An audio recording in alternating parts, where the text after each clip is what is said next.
To be sure, to be sure, to be sure. It's fucking Baltic outside.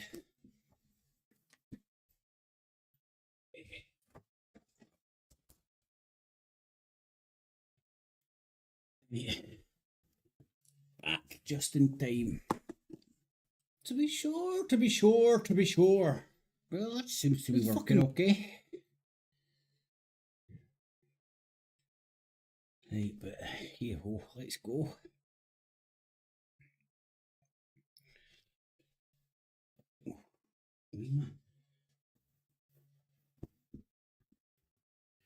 So tonight is going to be some.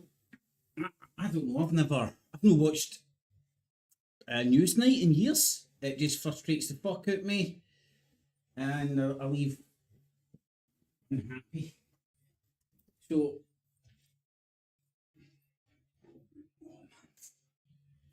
fucking starving. So I am. So is So we've got a wee bit of the old Scotland today. It's English folks might In Argyll and Bute, residents will see their council tax bills rise from April. Right, Jamie McIver reporting levels? Scotland. Right, hold on, 1, 2, 1, 2, 1, 2. The NHS in Scotland is unable to meet the growing demand for services. That's according to the public spending watchdog. Right. She's got a beautiful Western Isle accent.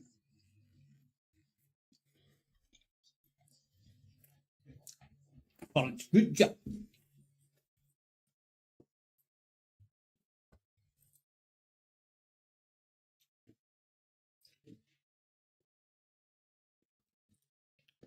Well, I really am looking forward to this, believe it or not. I've watched News Night before, but I can't remember ever looking forward to it.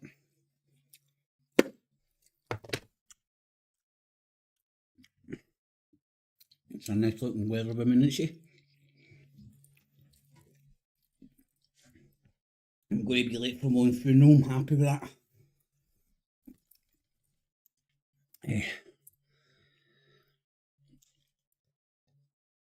I wanted to catch this live, so when my energy levels, cup of tea, might start crashing later on. Won't be too late.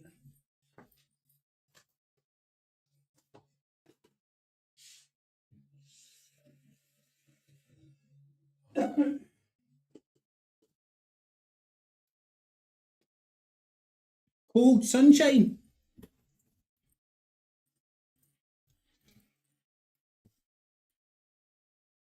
Brrr. I told you it was Baltic out there.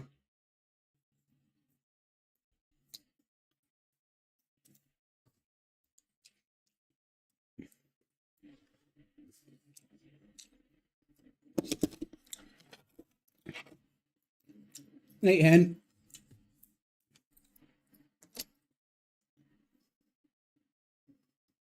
Right. Need to remember to turn the desktop audio on.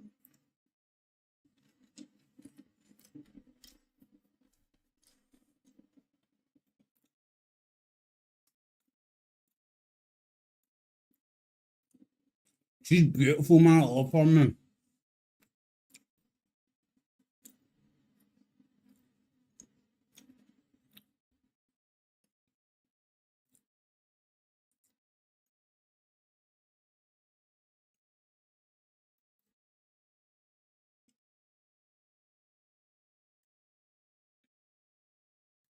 Right, come on, just start the freak show, man. Give me time to get my tea in.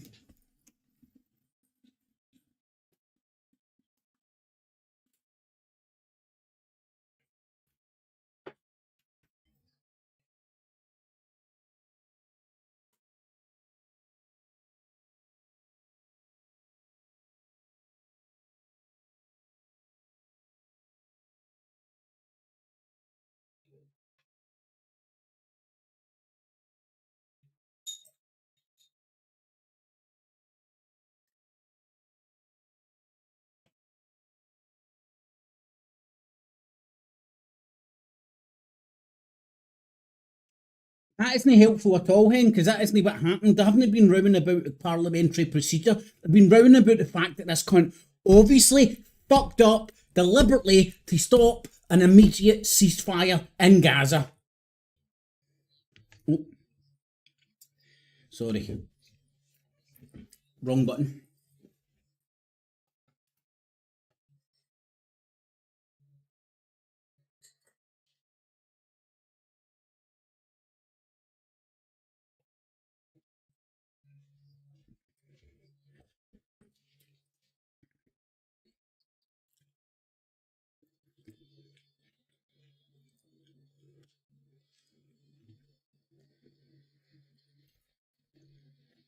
Woo! Coffee on up.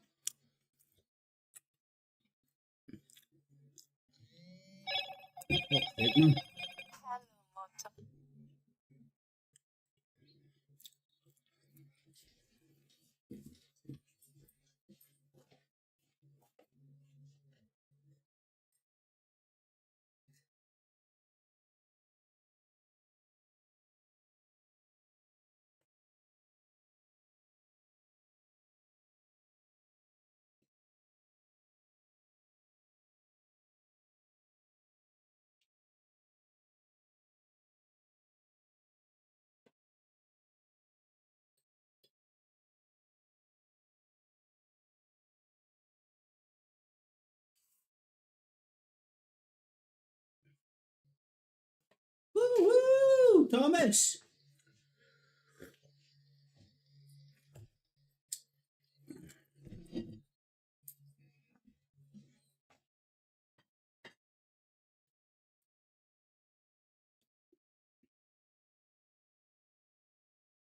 I'm not even joking, I can feel myself getting wound up.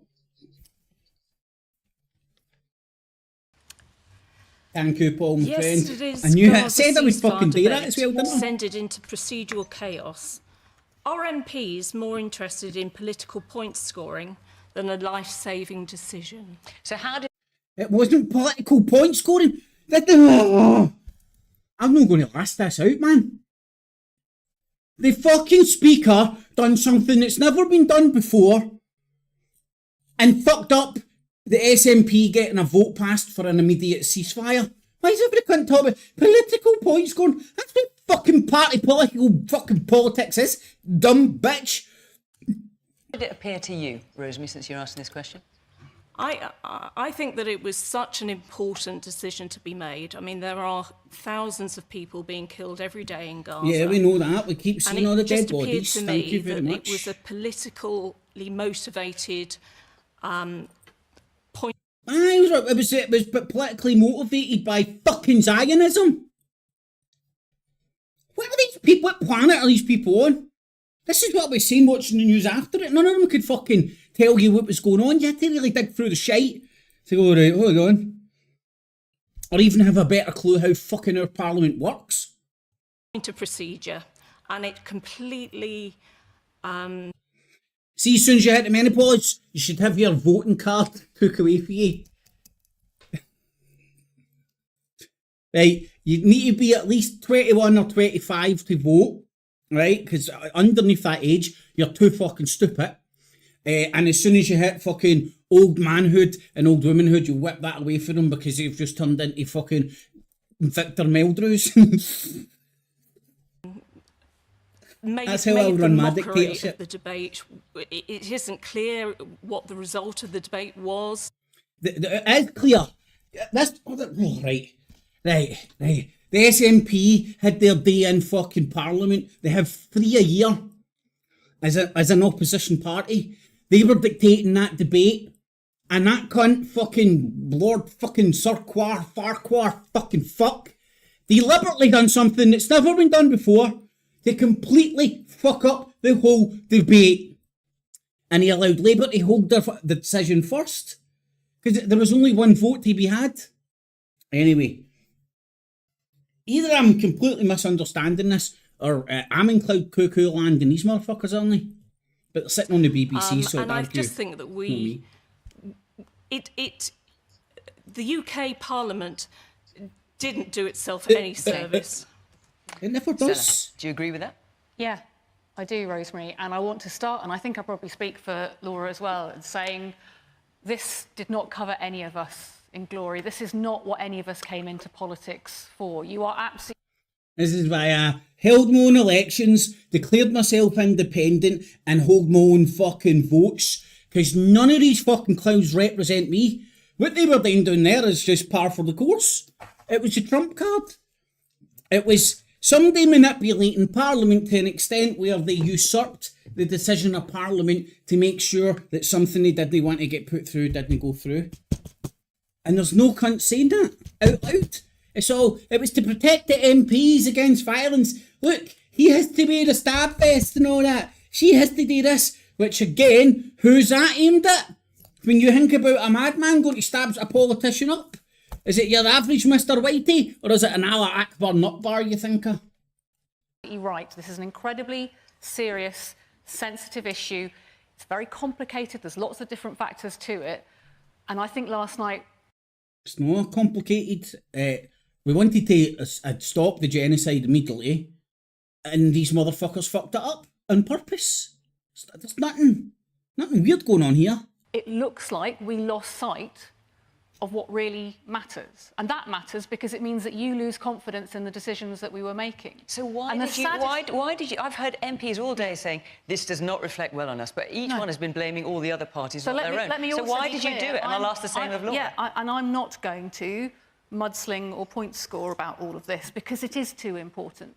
And I sit here as somebody who actually took quite a bit of hope in the end out of the... So you're going to sit there and say, sweet fuck all. That's what we're left with, folks. Welcome to our politicians hiding behind threats of violence, which are real fake. But if you stand back and look, who is benefiting from these? So, are they propagating this shit? How hard is it to make a death threat to an MP? Hello, look at him. And then he needs to, starts wetting his knickers and the whole laws change. Parliament gets shut down. These things happen and they hide behind a variant. Situation, because in November I voted to support a ceasefire. And actually last night, what became very apparent is there was a consensus across the House that people feel that the UK should be joining in the calls for a cease to the violence, for intervention, that actually what might be about to happen in Rafah is completely wrong and not going to help. And I also sit here, if you take one name away her face from in you, the purple. Looks like she's taking a shite. An 84-year-old Jewish man who's being held by Hamas. You can tell with her face if they agree or disagree, can't you? Like the who's who are fucking is my constituent. Grumpy motherfuckers. What one do you want to turn into? There is much more agreement on the ground in Israel and in Gaza that what is happening is not right. And actually what you saw in Parliament last night was a lot of people who want to find a way through that. So the fact that's not come out of this, that's... What you seen in Parliament was people with particular interests manipulating the whole process and getting their fucking bought and paid for shell in the way of the speaker to blow everything apart.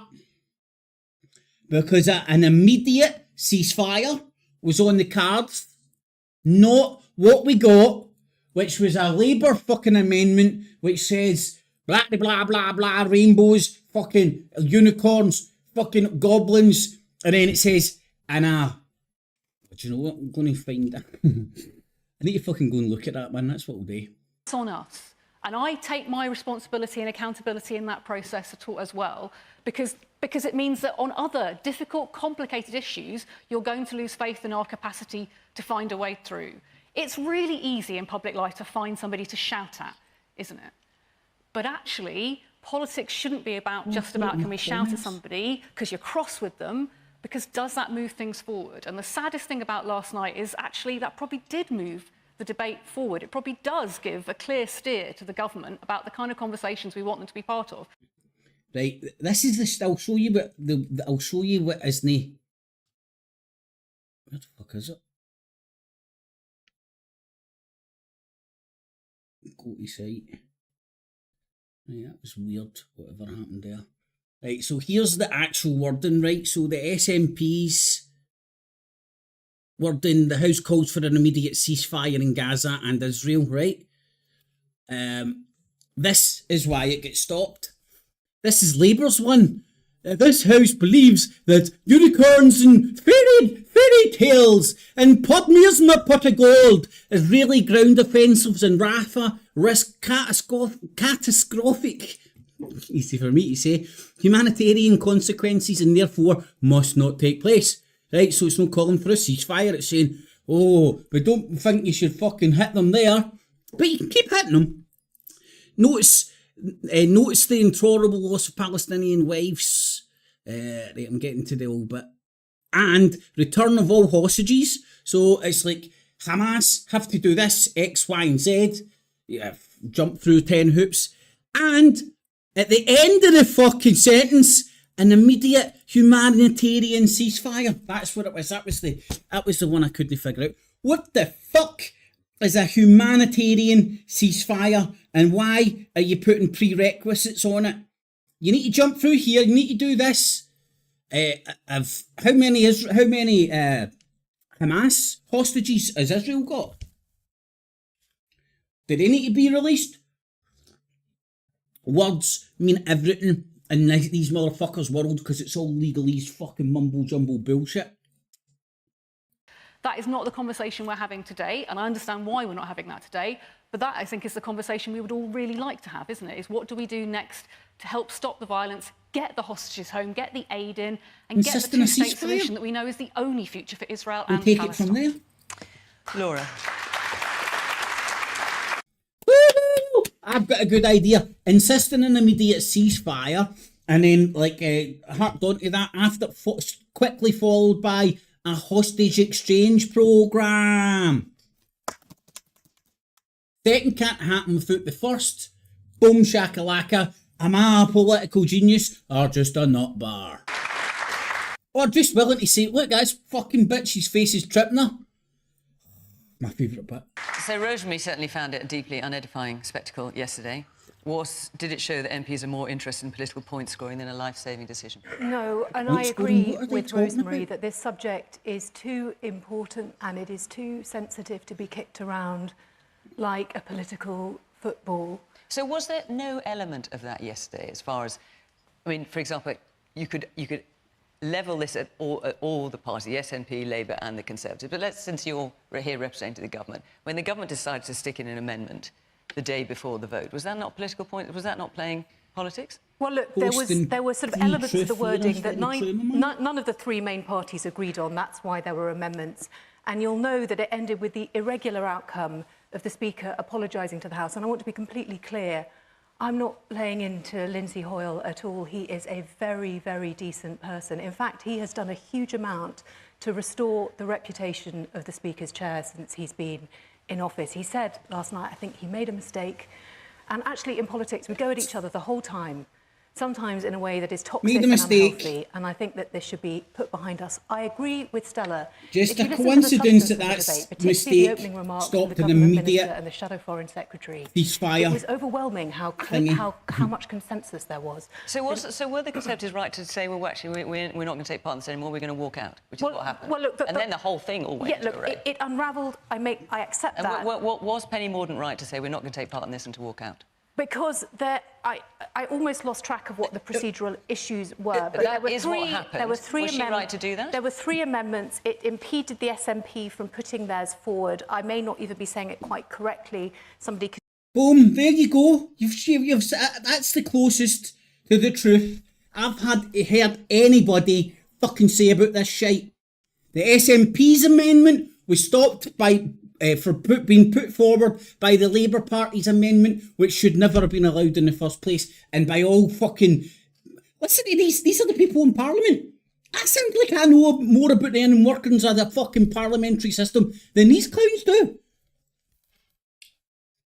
But hey, I'm a clairvoyant. Jump in, but what happened was not a sort of resolution of the issue. Penny raised a perfectly proper procedural point. So she was right to walk out then? Look, as I say... So for the government to withdraw from the whole thing completely? The Speaker made the unusual decision to apologise, and you can... I'm not going for him at all. No, but that's how the evening ended. But I think just going back to where there were points of agreement, there was an agreement that there was an immediate need to stop fighting, to get the hostages out as an imperative, to get rapid and unimpeded aid into Gaza. And actually, if you look at what David Cameron has been doing and saying publicly, talking about a two-state solution, not as some sort of abstract, but actually meaningfully what that would look like in terms of the governance of Palestine, the rebuilding of Gaza, the rights and responsibilities of the two sides. And I hope you'll at least consider that, actually, in assessing how seriously this is taken by parliamentarians. OK, well, let's hear from some of our audience. Yes, the woman there with the hand up. Yes. There's a genocide, so why is it so difficult for Britain to vote for a ceasefire when other countries have, other than USA? Now, when you say genocide, I should say that's the term that's being considered by the International Court of Justice in The Hague at the moment. They haven't ruled on it yet, but they think it's worth further investigation, there are children as I'm sure that are dying you know. of starvation now. I'll take some more points as well, if that's all right, and we'll come back to your point. Yes. Her arsehole, did you see her arsehole? You could literally see her arsehole twitch on her face. You don't believe me? Rewind that shit, you'll see it. In the black jacket, yeah.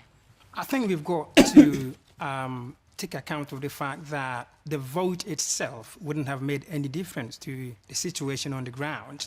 That doesn't mean that it is not an important vote. I think it is important for Parliament to speak and to tell the world what we think and what we stand for. What I found really strange is that given the tension and the pressure that some of the MPs have been under when they are protest, near people's houses or in front of people's houses, people are being hounded on social media. Now, who's doing this shit? Who's doing it? It's all your stop oil nut bars and your extreme left and extreme right, which is making Parliament be able to go, oh, we're scared. We'll just sit in silence now so nobody can hate us for the shit we're doing. Media for their views and their stance. I would have thought that the one thing that Parliament would do, what the MPs would do for themselves, is to try and protect themselves by finding a consensus position that doesn't divide the parties, or sort of pitch one against the other. Because at the moment, it looks as if the government is on one side, and then we've got the SNP on the other side, and Labour somewhere in the middle, trying to find a way that pleases all their parliamentarians. And I don't think it is going to work. We need to take the heat out of the situation. It is going too far, and I think we don't have to wait until something bad happens to an MP for us to say, actually, we need to dial down the tension. You see this? That's. You make a really interesting point. Dialing down the tension was the antithesis of what happened yesterday, Camilla. And obviously, when Sir Lindsay Hoyle tried to explain why he had done what he did, he was saying that he wanted to ensure sort of MP security, because as you say, sir, there have been these situations where we've had quite aggressive protesters outside MPs' houses and offices, which I don't think is justified at all, regardless of the horror of the circumstances in the Middle East. Oh my God, what's wrong with my face? Is it paradise? My problem with how things panned out yesterday is that effectively House procedures and conventions were changed in response to an angry mob. Where does that actually end? Should we just explain that for Camilla, just for people who aren't necessarily completely all over this subject? What the Speaker of the House decided to do yesterday was allow basically 3 debates on 2 amendments and a motion, so that the Conservatives... So, boys, I'm not asking for your addresses or anything, but if you are in the same neck of the wood of him, because he seems Yorkshire-ish, doesn't he? Like, I'm not doing any service, but you know what I mean? In the Yorkshire, definitely North of England area anyways, that's for sure. Would be able to debate their suggestion, Labour would be able to debate their suggestion, the SNP their suggestion, all slightly different wordings about a ceasefire or humanitarian pause. And it's unusual to have a Conservative... If there's a Conservative and a Labour one, the Conservatives are in government, usually the Labour one would fall by the wayside. Lindsay Hoyle, the Speaker, decided to allow... Do you notice none of them mention the different... Now, how easy was that for me today? Let me see, I'll show you. Hold on, it wasn't that easy, apparently. Nah, fuck it, I'll find it and then... All 3, he said afterwards, because he was mindful of the fact that MPs had been threatened and he wanted everyone to be able to debate. Some people have questioned if that's actually why he made that decision, but that is what he's saying, and he apologised for that. Sorry, Camilla, I just thought I should explain that, because it's all procedural, it's all pretty complicated, but that's basically it. But surely, I mean... It's not complicated. Like, you seen how they're trying to waffle their way through this shit? Because the reality, our parliament got usurped last night, and the people sitting in parliament didn't make that decision. Not even an elected MP. Who elects the chair? Was it the MPs themselves? Public life in a democratic country, if an MP doesn't support a ceasefire for their own reasons, perhaps because they think that a ceasefire now isn't the right time, or that they want to wait for Hamas to down their weapons, or they're making the argument that they think that the hostages need to be released in order to dampen down what's happening, they are entitled to have that opinion without feeling threatened by members of the public. You know, this idea that... But given that some of them have felt threatened, and some have been threatened, many MPs have been threatened, was Lindsay Hoyle right, irrespective of whether you think he was right to allow all three debates or not? No, not irrespective of that. That's the whole point, you dumb bitch. And these are meant to be... Waffle. These are meant to be, like, the most intelligent amongst us. Was he right to take that into account? I mean, the Prime Minister today has said, actually, we have to be able to debate this without fear or favour, irrespective of the danger to MPs. And that's the point. I think that Lindsay did it with the very best of intentions, because I think he is an honest and decent man who does care deeply about MP security, and he's got a legacy of very much caring about it. However, when does that end? You know, because actually you're then dispensing with the traditions of the House, you're dispensing with the advice of the clerks, because you're trying to appease an angry mob. So it's an angry mob at the moment about Gaza. In a few weeks' time, it could be an angry mob about the environment, and apparently some MPs have the wrong opinions that then opens them up to threatening behaviour and even death threats. You know, when does that end? I think, you know, the House of Commons has to be a chamber of open and honest debate. And people can express their opinions without facing abject abuse. I mean, it's a free country. And actually, some people don't support the ceasefire now. That doesn't make them bad or wrong. It just makes them in agreement or not in agreement with others. OK. Man in the blue top. Yes, I don't think, excuse me, I don't think Lindsay Hoyle was correct in his decision. It was a breach of parliamentary convention, constitutional convention. And where does it stop in terms of the convention? But going back to the big issue, the question is this. Your boy there nailed it. That's the thing that none of them are talking about. It was a... Hold on, let me hear him say that again. This cunt knows what he's talking about. Unlike the fucking menopausal woman that we've had up to now. In agreement or not in agreement with others. OK. Man in the blue top. Yes, I don't think, excuse me, I don't think Lindsay Hoyle was correct in his decision. It was a breach of parliamentary convention, constitutional convention. And where does it stop in terms of the convention? But going back to... Mate, focus on that and bamboozle them with your brilliance. Look at this fucking young pup down here looking at him like, what's that? Constitution convention? What's that? What do you mean? Did he, like, break the rules? And he's not getting held account. And by breaking the rules, he scuppered the SNP's amendment to get an immediate ceasefire. Full stop. Thank you very much, gentlemen in the blue. I would have called him Specky, but blue jumper also works. The big issue. The question is this. There is only one player in the Middle East at the moment, and that's the United States of America. I'm just wondering if parliamentarians are kidding themselves that they've got any influence on the Middle East. The only person who has an influence on what goes on in the Middle East outside the parties is President Joe Biden and the United States administration. So do you think it's a waste of time MPs debating it at all? I think they're just getting flustered over nothing. I don't think they have to have an opinion, but the days of the British mandate are over. And I think, you know, ultimately, the only player in the Middle East is the United States, as you can see from Anthony Blinken's trips to the US. David Cameron's made a couple of trips, but Blinken's there all the time. Okay. And that's the difference of superpower politics. Okay. The woman in the glasses there towards the middle. One question that we've glossed over, Fiona, I think you asked earlier, was Penny Mordaunt right to walk out of Parliament yesterday? Yes, I didn't get an answer to that, actually. Don't know if you noticed. My personal view, I did. My personal view is no. you don't walk out on something that's this important. There are procedural matters, you debate them, you discuss them. That's what she's there for as a representative member of Parliament. Walking out is really disrespectful of all their other colleagues in Parliament and us as their constituents. Do you want to answer that, Laura? Well, it wasn't walking out from the discussion itself. It was because three... Well, it did. I mean, the debates didn't happen after that. I mean, when she But the walked debate out... was already concluded. The point was because 3 amendments had been selected in this irregular way. It wasn't Parliament ducking its obligations. It was a very irregular night that ended up a mess. I make that admission immediately, and I've said already that I don't think that it reflected the sensitivity and importance, but it wasn't because she was ducking the issue, it was because of the sort of mess, the procedural mess that had unfolded. Jason?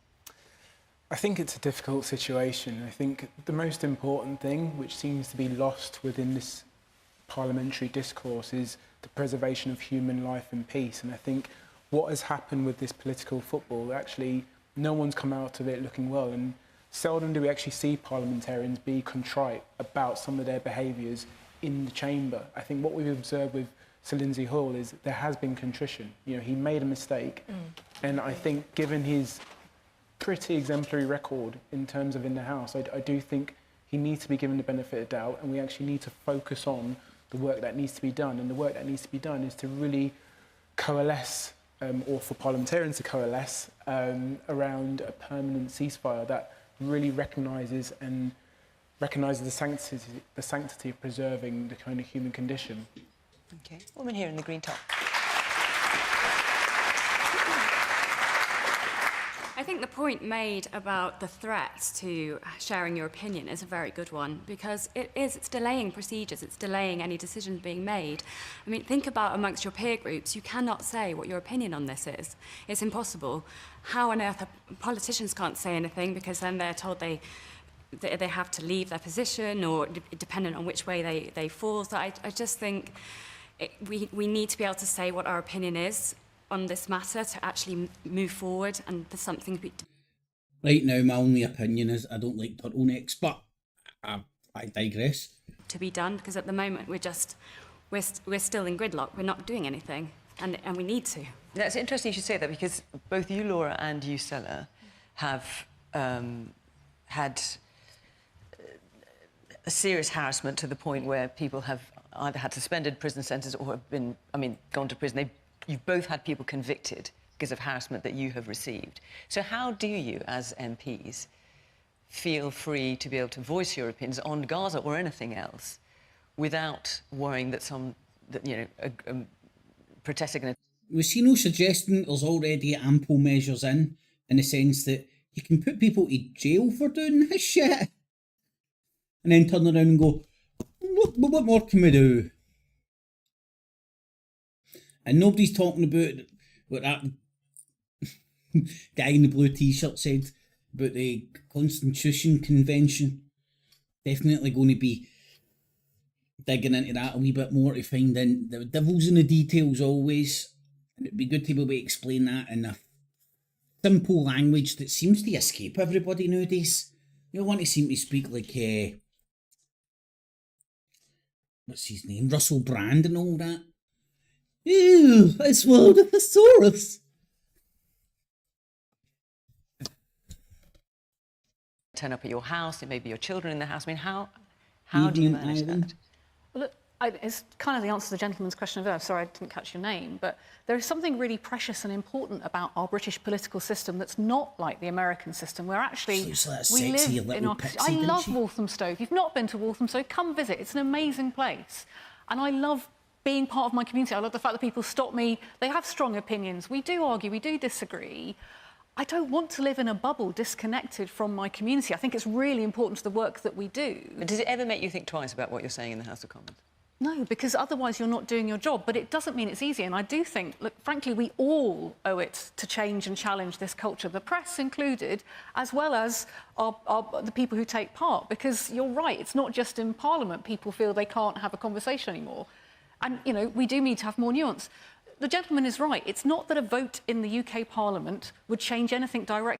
Come and join Kip's Clips question time, man. Speak about fucking anything.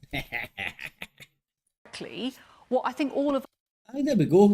Come on up, Pen. Us had hoped was that it would give a clear steer to the Foreign Secretary in the conversations he's having with our international partners about the sorts of issues and the sorts of pressure we could bring to bear in our relationships and our conversations, not just, frankly, with Israel, but also with the Qataris who have a relationship with Hamas.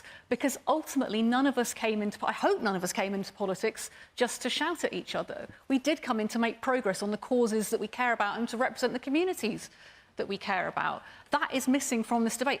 It's not just about Gaza. Of course people feel strongly. You cannot see what is going on there. You cannot feel the anger. I see rising anti-Semitism and Islamophobia in my beloved community because of this issue.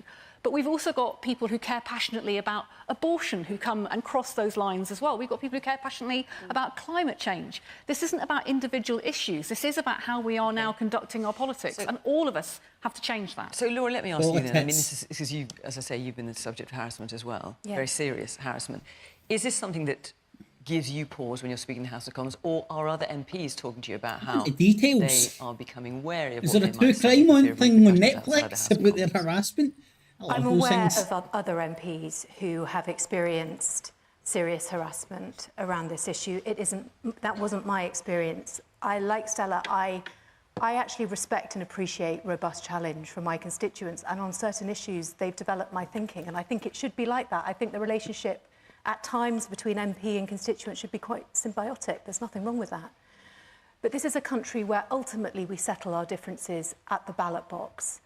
And elected members of parliament must be allowed to go about and represent in the way they think is appropriate without being frightened from doing so. Otherwise, you just drive down the quality of people who are willing to put themselves forward to stand for office. But can I just say one thing in response to the gentleman up there? I think there were two questions where people said, well, what does it matter? Well, who cares what happens here?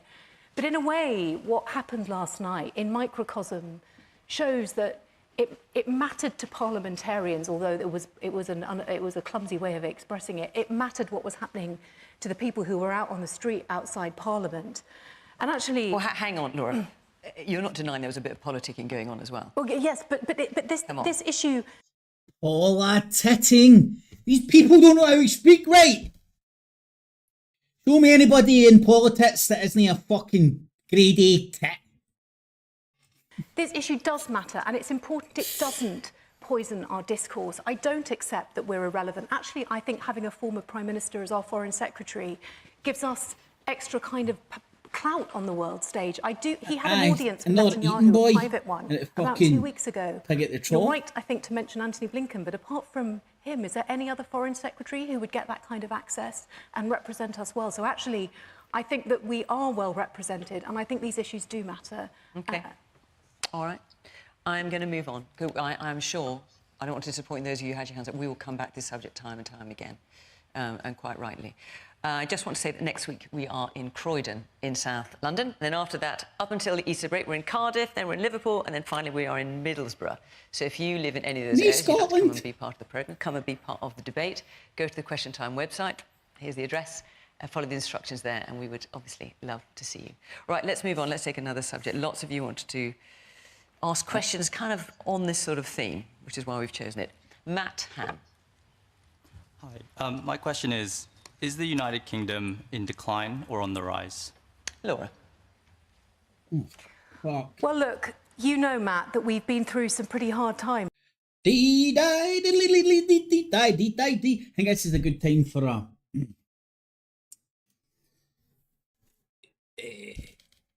sing a wee song. Hold on, I can fast forward it. It's like Spaceballs.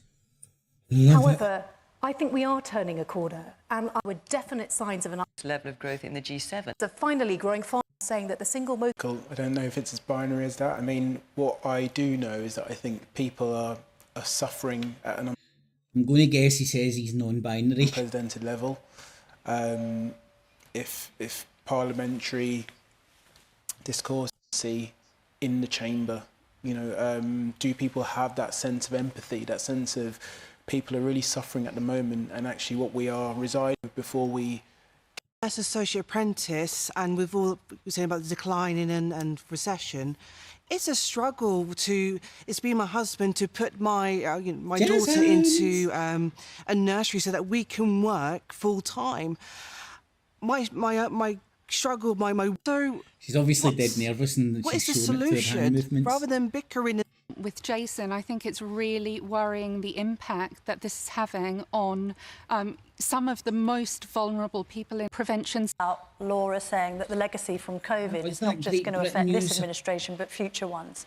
And we're paying ever-increasing sums for an NHS. You know, technology in Britain is broken. Not all of this people are grappling with. Grassroots level, and we've seen this problem. There's so many more who are reaching out to us, you know, for help, for support, and I don't think we're turning a corner. But I disagree, because at the end of the day, it's the UK taxpayers that suffer the most, that we're putting the hard work and labour into this country, and because of the poor decisions of the governments with the PPE and the pandemic, with the billions of aids that... You all feel the same way, but I'm going to ask, purely for balance, is there anyone here who feels differently from what I've heard, and that Britain is on the rise? You've stuck your hand up straight away, so let's hear from you. Well, not so much Britain is on the rise. Are we in an unstoppable decline because of our ageing population? Do you know, we haven't got enough people to tax. We've got to pay more people. Pensions, the national health, it needs far more money if it's going to look after all these ageing people. So you think we're declining as well? Well, all of us are, aren't we? Japan, France, everywhere. Okay, so let me just ask, you know, as I say, you may all feel the same way. This is, you know, it's not my view, but I just want to know if anyone here feels differently. You've got your hand up. Let's hear from you. Is there a way that we could be more positive? So if we think of the big, actually missing some community groups, they are basic, impossible to run, and we have different choices. It's harder to put food on Easter Sunday. For the last 13 years or so, like what they've done to Labour while they were in power. Is there going to be a difference? OK, briefly, Stella, and then I'm going to move on. I understand that is a fair question. That is why Keir Starmer and Rachel Reeves are very clear they're not going to make promises that they cannot cost. And that is why some of the conversations people are having are really, really difficult. But you guys are not daft. You know the offer of a temporary tax cut is not going to change the fact that you're probably thinking you have to save to be able to get private healthcare, to get a GP's appointment in this country. Those are the choices that people are making. I absolutely know and take the challenge that you are talking about can we make it real? Because people have also lost trust and faith in the possibility of anything being different. It's this gentleman's comment that makes me the saddest of all. Of course this country can do great things. It needs political will, it needs all of us working together. The ingredients are there, but you're being let down at the moment by this government. Let me take another question. A lot of interest in this. This is from William Ofai Aleva. With Alexei Navalny dead and the Russian economy growing faster than the UK and Eurozone in 2023, are Western sanctions against Russia failing? Yes, and you're absolutely right about the Russian economy, and it's due to forecast to increase even more next year as well. Are Western sanctions failing, Camilla? Are they making any difference at all? Well, they're making a difference, and indeed everything that's happened, probably from Crimea to Ukraine to what appear to be these state-sanctioned assassinations, has obviously, from a reputational point of view, absolutely lowered Putin's stock and that of Russia on the global stage. Having said that, Navalny's death is like a terrible allegory, really, for sort of Western hubris about Putin over the course of the last decade, I think. And the saddest thing about him dying is, well, a man of just extraordinary courage and character. I mean, to have returned from Germany to Russia, knowing that he would inevitably be imprisoned, fearing probably for his own life, but doing it for the sake of democracy in Russia. I mean, it's... The sense to which he now is dead, and we all know how that's happened, is like Putin laughing at the Western world, isn't it? And being able to act with complete impunity. So, yeah, I mean, I think we can encourage more sanctions. But is there any point to that? But, well, what else is there to do? At the end of the day, who can see an end to this that doesn't involve Putin either being deposed or dying? I mean, I literally... Anyone on the panel got any better ideas of how this actually ends? Laura? Are Western sanctions failing, first of all? I mean, I saw there's a whole load of new sanctions that have come in today, announced by the government, 50 new sanctions. We draw a line in the sand and I mean, the sanctions against the 6 prison bosses, I mean, what difference is that going to make? Well, it does make a Crimea difference, for but now. I think if Does it? this Really? shows us And anything, come it back shows to us the drawing why board. it is important to maintain the support that we're giving to Ukraine, because we cannot indulge Putin's sort of alternative reality. I mean, it is absolutely shocking that in 2024 a world leader can kill their #1 opponent and know that they won't suffer any consequence for that. I love the way everybody's so certain who killed this guy. Who was the guy that got off over in America in the jail? Weinstein? Something Steen, wasn't it? The big fucking pimp guy. Who killed him? Didn't he start blaming Michelle Obama, Donald Trump, or Biden for that? It's also a sign. Oh, by the way, I'm not saying that Putin didn't off him. I'm just saying everybody's bouncing about so fucking certain. Seems to me they pick their victims when they're playing Miss Marple. Kind of cowardice, actually, because if you can't take your main political opponent, that shows that you're inherently weak. But coming back to William's question, are Western sanctions against Russia failing? I mean, Russia's economy grew faster, as William said, than all the G7 economies in 2023, forecast to do the same in 24. Russian oil exports, I mean, obviously Europe decided to stop importing oil from Russia. Russian oil exports are comparable to pre-war levels. Are sanctions failing? Are they a waste of... Can you imagine if Labour gets in and it turns out to be Sir Keir Starmer and he's sitting talking to Putin? Putin's gangster move would be just to pull out a wee fucking, you know those wee Vicks tubes you get? It's obviously a wee tube, take it off. It's that fucking menthol shit. Putin just, here, before we start, lay off the gear and this might help. Well, it's not my fault. I look like a piece of sliced ham, just like David Cameron. Time, do we need to think of something else? And if so, what on earth could that be? Well, the tools that we have involve sanctions, but also freezing them out of our domestic markets, which we've done as much as possible, and we've sent people out of the United Kingdom. But look at their economy. It's going gangbusters. But it's also the case, I think, that the Ukraine war is costing Putin heavily. It's costing him money, it's costing him political capital, it's costing him the support of Russian citizens.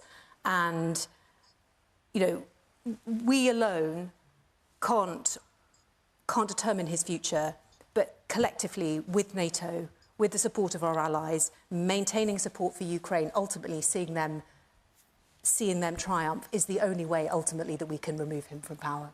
Jason? I think it's a very difficult situation. Did she just talk that? Did she just say live in the BBC that fucking we need to remove Putin? Is that technically remove Putin from power? Is that technically no like planning a coup?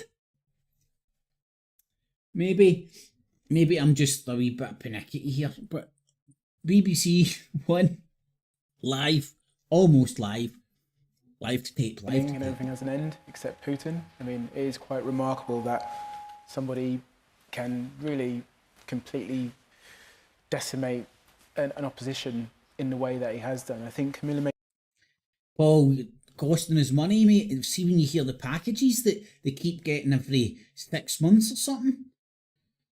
40 bill, 30 bill. The USA's giving them packages, the EU's giving them packages, and the UK as well.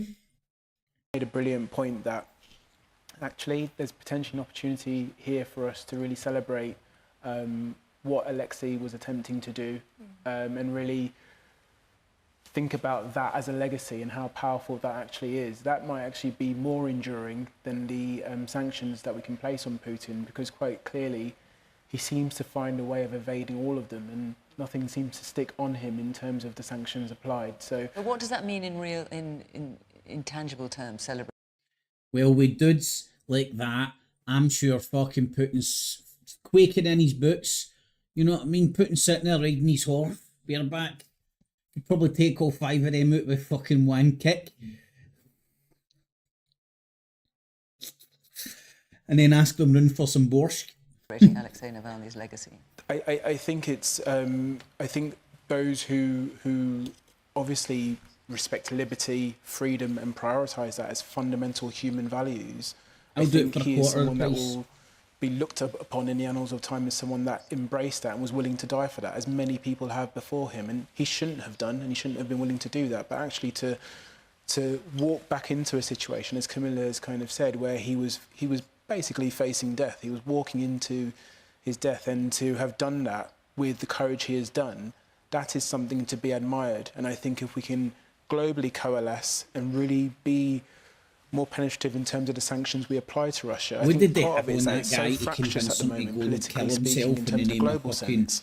It makes it easier for Putin to be to really kind of wiggle through all of the kind of cracks. But I think if there's some solidity in what we do politically, in a global sense, not just in a domestic sense, I think we might have a better chance. But it's a very difficult thing, which is why I think actually celebrating the life of someone who was willing to compromise their own life for freedom is something much more tangible and much more important. Okay, man there in the blue jacket and the blue shirt. Yes. Well, if sanctions are working, they're probably working too slowly. I think there's an awful lot of empty rhetoric about what will happen if Putin does certain things. And it was only probably a couple of years ago, I think it was Biden who'd said that if Navalny was to die in jail, there would be devastating consequences for Russia. Well, that's never happened. Nothing's happened at all. So he's acting with impunity because I think he realises that we're not going to do anything major. You know, we'll add more sanctions, but as you say, he has ways around those. So I think there has to be another way of dealing with this, rather than just adding more and more sanctions. Look, they're actually, a lot of them are just nodding along, you know. What on earth it's could so that be? funny watching crowds react. question. I think it has to be something different. It's a difficult one. It's a very difficult question. But on the seizing of Russian assets, I mean, that's the other thing. It's sort of all of these Russian assets have been seized. OK, well, what's happening to that money? Because that money... It's just sitting, I think it's sitting in Belgium. I mean, from a practical point of view, what can we do? Channel that money back into rebuilding Ukraine. Yes, when there's discussion going on about that. I know. Yeah. Well, don't you want to end the war first? Fucking retards, man. 4 billion. The interest on it is something like 4 billion. Is there one person sitting there that wasn't in a public school? Privately educated? No chance. I can't see a scumbag amongst them. Absolutely no chance. Where's my representation? Cunts like us are not allowed shows on like that. Count Spunkula is allowed to give fucking Piers Morgan the phone hacking fucking Rupert Murdoch cockboy fucking editor a blowjob live on fucking whatever shit Rupert Murdoch outfit that was that he was on. Should have just fucked his ear hole. That's all I want to see Count Spunkula do nowadays. Man in the glasses with in the middle there, yes. So, the sanctions are failing. Did you just call him Specky? Yeah, can I say brown? Can I say chinky? Chinese? Oh, that's a bit dodgy. Asian? No. Taiwanese? You chink?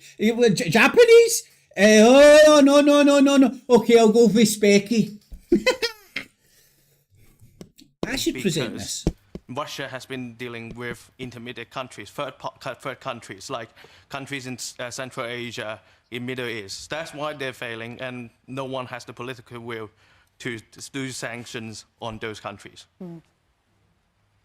And you're saying that because what? Because they are being supplied with machinery, countries like Kyrgyzstan, for example, which I mean, I think imports or exports to which I've got a note here somewhere, but to Kyrgyzstan, I think it is. Sweden Exports from the UK to Kyrgyzstan have increased by over 1,000%. A lot of that is machinery which can be converted to dual use. Estonia has now started it as part of the Russian war. I think that's what you're talking about, isn't it? William, you've got your hand up again. What do you think so far? Yes, I mean, I think that so the thing that was at the back of my mind when I asked this question was the fact that if we cannot make our sanctions work and impact Putin in the way that we think it should, and there is nothing more we seem to be able to do. Even the initial response in terms of the strength of our support, I mean, the Western strength of our support for Ukraine, that seems to be fraying a little bit, especially in the US.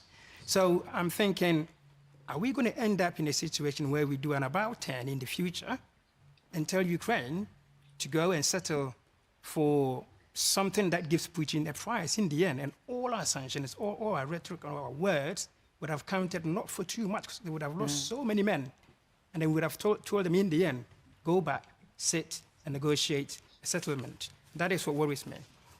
Does that worry you, Stella? Well, Ukraine has been very clear what they need. This is sitting at the moment with the American Congress, and this has to be a world effort because we are all at risk by the behaviour of Putin. But it's not just that, because it's not just that, Stella, though, because even weapons that the EU has committed to supplying to Ukraine, because we can't produce them quickly enough, they're getting, I mean, I think it's long-range missiles. They've only had half the long-range missiles they're supposed to have had. We need to fast-track the commitments that we have made. But sanctions is not an easy thing to do, but it is a thing we could be doing better.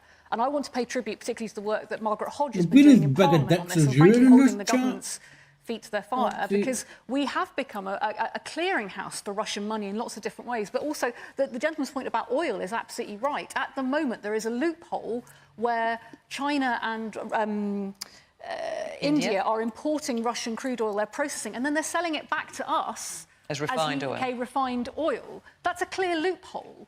And actually, what we're all saying in Parliament, look, we can wring our hands and we can get this right. There is so much more we could be doing to affect sanctions. Because of that loophole, that's creating £140 million of revenue for Russia alone. So there are many more things we could be doing here in the UK before we start talking about giving up on the sanction regime. And I think, actually, Parliament at its best there's been cross-party work on this and challenging the government to go further and faster. And I just hope they finally listen.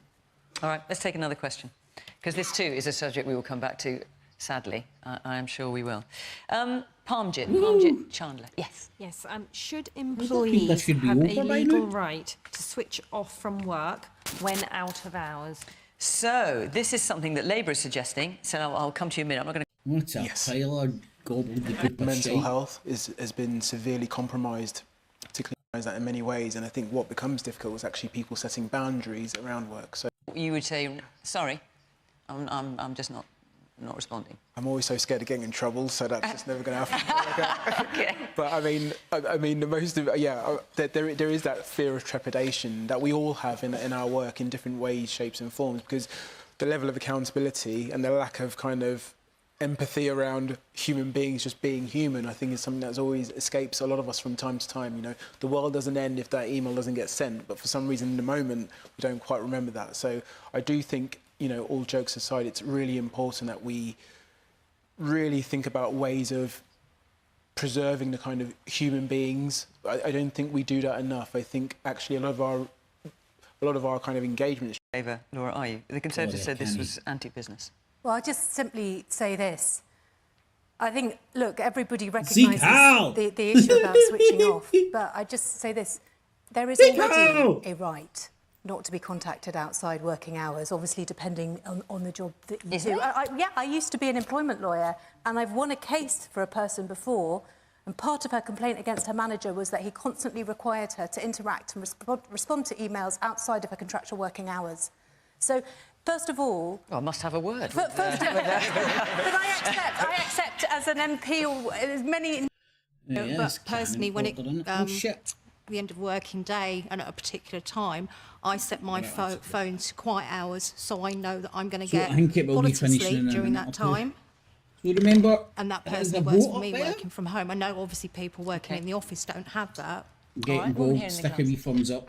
I think it's a subject, you talked about flexible working there, it disproportionately impacts women at the moment who are, I know you've done a lot of work, Stella, with pregnant and screwed, and I like that wee shake of flexibility working there. What's going to be done by the Labour government, for example, to support more of those women who want to be able to maintain working in the workplace? We heard earlier about the cost of childcare. Porcelain doll, I'm expecting woman my Che second child, Guevara. I'm expecting a library. I'm expecting a nursery bill of £4,000 to work 5 days a week. I've worked in the UK Armed Forces. I was in the RAF for 11 years. I've left and I work as a management consultant, and I'm now being forced into a position to reduce my working hours, therefore reducing the tax I'm paying into the state.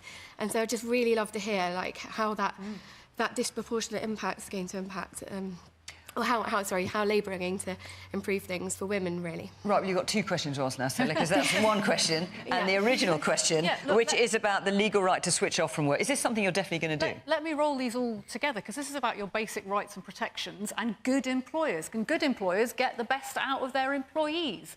So actually, I'm really pleased for you, Camilla, that you've made the choices as how you want to work. A lot of people don't have the same power relationship at work to be able to do that.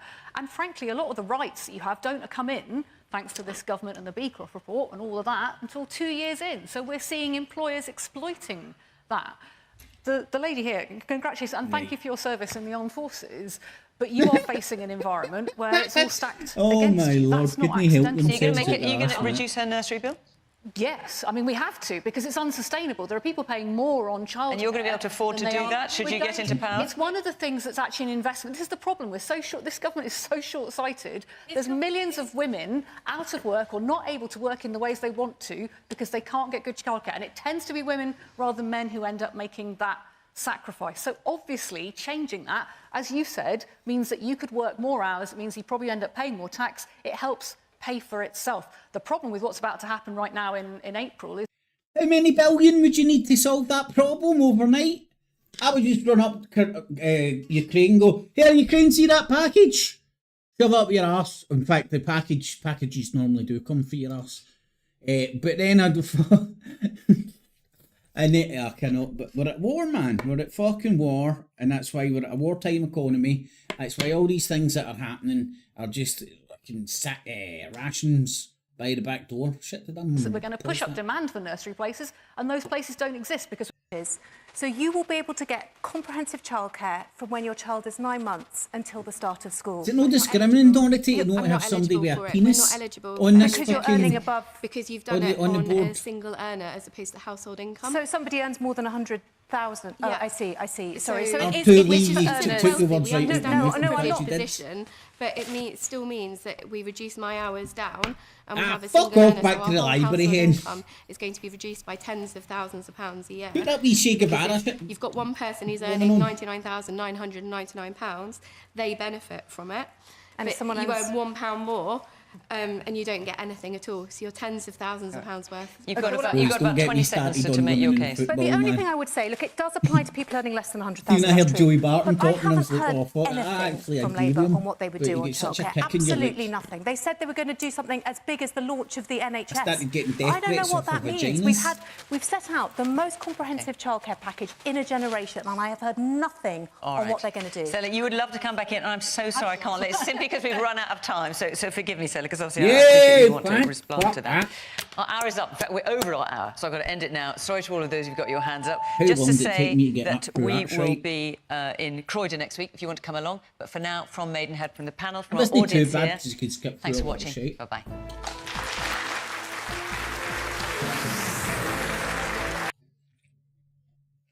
Throughout that whole hour, many times did you hear on them touch on the, what did I call it? Technicality. They're calling it Orscocks or shit. That's guy in the blue t-shirt, or Specky. Said it was the Constitutional Convention. Easy for me to say with a lemon sherbet in my mouth. Hold on, I'm going to write that down because I will forget. Because we don't have a written down constitution. It's all made up as we go along. Convention.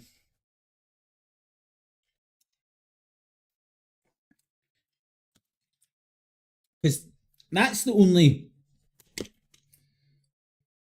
that other woman who was the actual MP touched on it a wee bit. By him allowing Labour to vote, he fucking... By default, the SNP couldn't vote, have their vote. Mental. Then he comes out and goes, oops! I was doing it to save the MPs from bad people.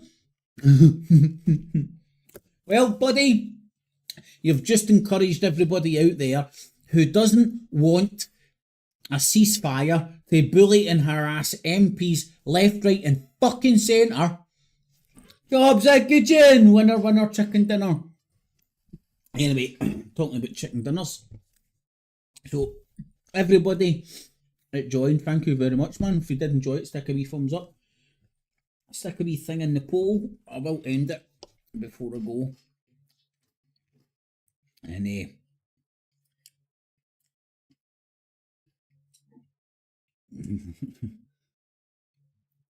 hold on, I can't eat.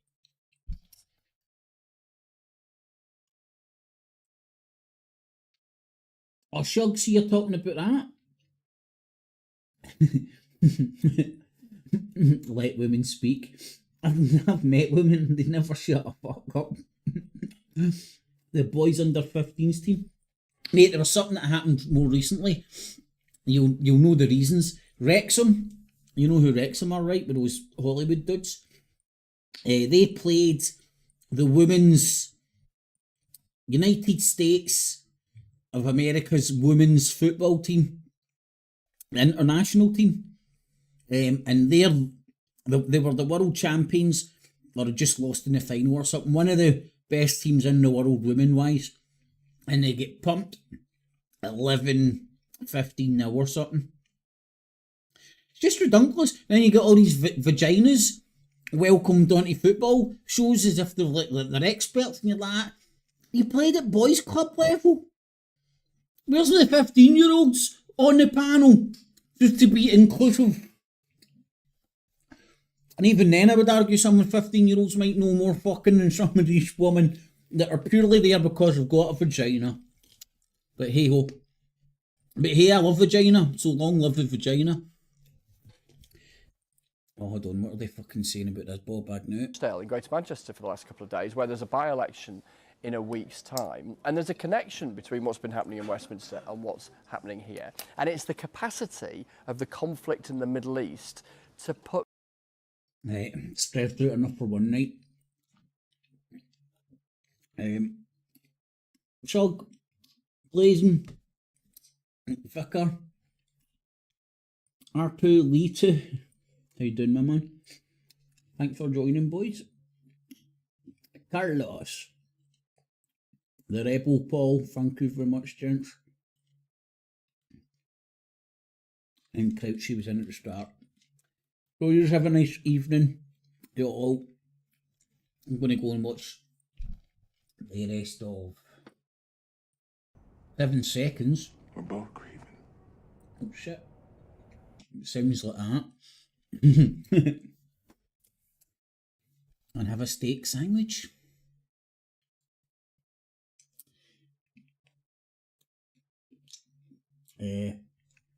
I may check out, just put in Wrexham versus women. Hold on. I'm acting as if I've not got the fucking internet in my hands here. Rex versus USA women.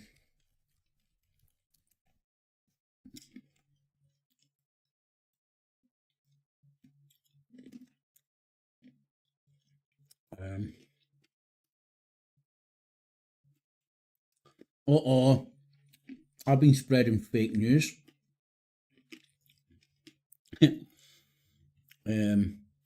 Debunked.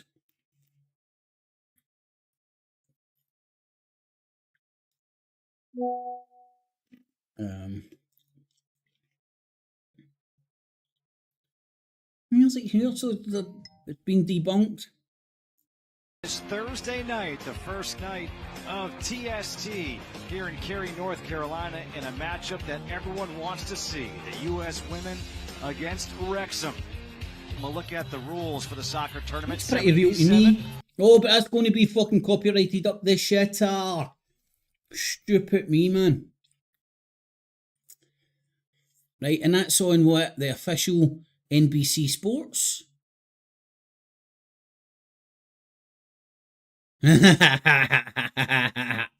If you want a good giggle, man.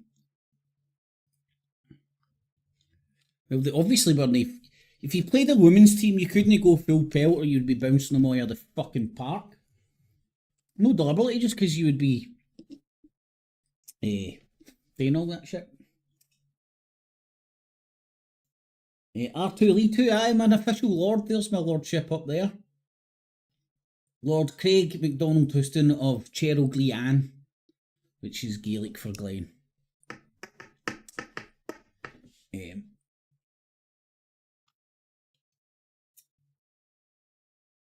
That's alright, woman. Well, everybody have a nice night, y'all. I'm going to go and masturbate to the USA women's football team. Oh, what a night! Clips, clips. And remember, citizens, always subscribe. Hit the notification bell as well. And $19.95 plus shipping and handling will keep you out of hell.